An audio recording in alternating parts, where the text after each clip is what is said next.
Dito kami ngayon sa libreng pagamutan dito sa amin sa Pilar. Ayan, ang daming mga nakapila.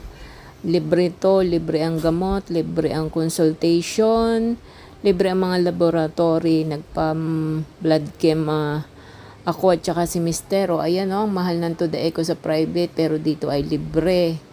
Programa to ng aming LGU at sana ay laging may pondo para hindi mawala ang ganitong serbisyo.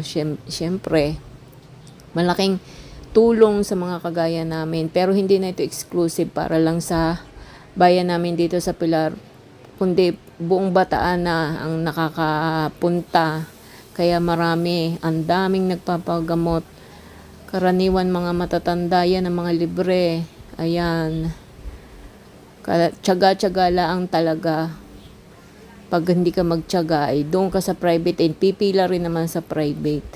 So, ito ang loob ng kanyang clinic. 2 ang doktor niyan araw-araw. Yan. Ipinapasok to sa malasakit din syempre. So, napakalaking tulong sa mga kagaya namin na kapos at ang mga gamot ay napakadami. Basta meron silang stock, ibibigay sa'yo 3 months, 2 months.